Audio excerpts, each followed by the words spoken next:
দক্ষিণ চাপড়া আশাশুনি সাতক্ষীরার উদ্যোগে আয়োজিত হাফেজ ছাত্রদের দস্তারবন্দি উপলক্ষে একদিন ব্যাপী আজিমুস শান বাৎসরিক ওয়াজ মাহফিল।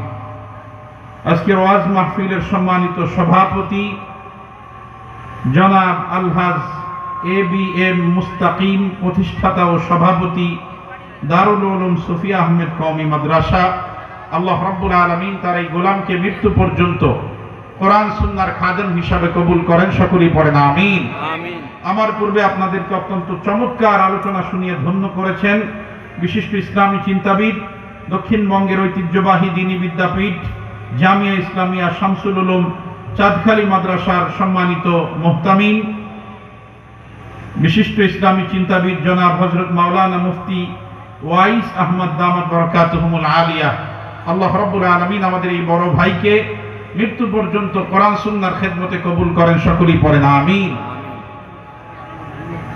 নেগার উলামায়ে কেরাম, বিভিন্ন মাদ্রাসা থেকে আগত সম্মানিত আসাতিজায়ে কেরাম, বিভিন্ন মসজিদ থেকে আগত আইম্মায়ে মাসাজিদ, আমার সামনে উপবিষ্ট আল্লাহ রাব্বুল আলামিনের আশিকিন, জাকিরিন, শাকিরিন, মুহিব্বিন, অত্র এলাকার মুরাব্বিয়ানে আওয়াম, কলিজার টুকরা যুবক বন্ধুগণ, স্নেহের ছোট ভাই, পর্দার অন্তরালে অবস্থানরতা আমার সম্মানিতা শ্রদ্ধেয়া মা এবং বোনেরা, আমরা সকলেই সেই মহান স্রষ্টা আল্লাহ রাব্বুল আলামিনের দরবারে কালিমাতুশ শুকর আদায় করি যে আল্লাহ রাব্বুল আলামিন অত্যন্ত দয়া ও মায়া করে ভালোবেসে দুনিয়াবি ঝামেলা থেকে মুক্ত রেখে আল্লাহ রাব্বুল আলামিনের আশিকিন, জাকিরিন, শাকিরিন, মুহিব্বিনদের মজলিসে, কোরআন এবং সুন্নাহর আলোচনার মজলিসে সর্বোপরি রাসূলুল্লাহ সাল্লাল্লাহু আলাইহি ওয়াসাল্লামের পবিত্র জবানের ঘোষণা অনুযায়ী বেহেশতের বাগানে আমাদেরকে বসার মতো তৌফিক দান করেছেন।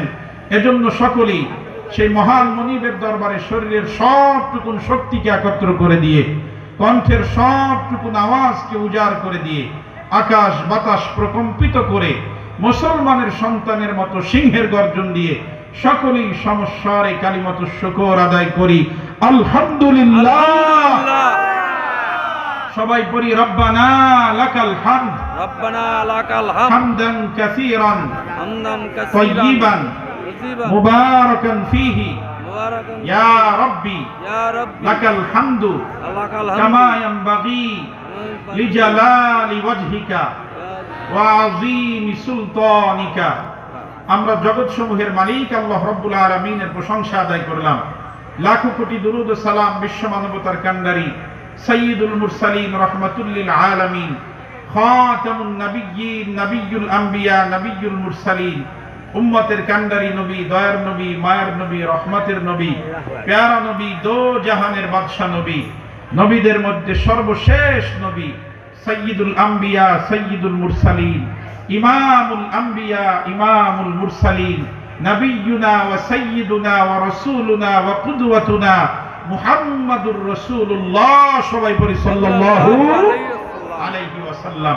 সম্মানিত হাজিরিন, ভূমিকায় একদমই সময় নষ্ট করব না, রাত 11টা বেজে গেছে। এজন্য আপনাদেরও ধৈর্য ধারণ করে বসে থাকার মতো, দীর্ঘ সময় বসে ওয়াজ শোনার মতো ধৈর্য আপনাদেরও নাই। আমিও ঢাকা থেকে আসছি, আবার ঢাকায় ফিরবো, এজন্য দীর্ঘ সময় ওয়াজ করার মতো ধৈর্য আমারও নাই। এজন্য ভূমিকায় সময় নষ্ট না করে সরাসরি আলোচনার মধ্যে ঢুকে যাব ইনশাআল্লাহ।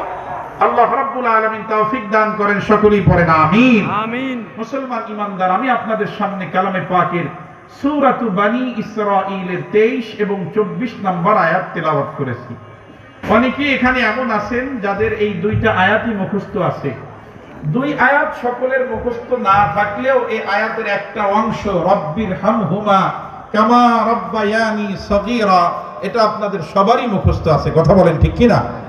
তো সূরাতু বনী ইসরাঈলের 23 এবং 24 নম্বর আয়াত আমি তেলাওয়াত করেছি। আল্লাহ রাব্বুল আলামিন তৌফিক দান করলে তেলাওয়াতকৃত আয়াতের আলোকে কোরআন সুন্নাহ ভিত্তিক কিছু সময় কথা বলার চেষ্টা করব। আল্লাহ রাব্বুল আলামিন তৌফিক দান করেন, সকলেই পড়েন আমিন। আমি আগে একটু ঠিক করে নেই, এই যে আপনারা সামনে যারা দাঁড়াই আছেন, এই যে ভাই, ছোট ভাই, আপনি একটু বৈশা করতে হবে, নাইলে পিছনে যাই করতে হবে, সামনের থেকে ওই বাহিরে, তাদের দেখতে কষ্ট হয়, এটা করা যাবে না। হ্যাঁ, সবাই বসেন, বৈশা এরপরে দেখেন এখানে ওয়াজ শোনেন। আর যদি ইউটিউবের ওয়াজ লাগে, আমি নিজে এই যে মিডিয়া নিয়ে আসছি একটা, আমার নাম বলে সার্চ দিলে অনেক ওয়াজ ভিডিও। আপনাদের এই ক্যামেরার মোবাইলের আমার ভালো লাগবে না তো, ওইখানে সাউন্ডও ভালো, দেখতেও ভালো, এটা দেখেন। হ্যাঁ, কিন্তু ডিস্টার্ব করেন না। অন্য যারা আছেন একটু সাইডের থেকে সুন্দর করে বসেন, কোনো সমস্যা নাই, কিন্তু সামনের থেকে অন্যদের ডিস্টার্ব হয় না। হ্যাঁ, এই জন্য সবাই ইনশাআল্লাহ এদিকে মনোযোগ দেই। তো আমরা আজকে সূরাতুল বানী ইসরাঈলের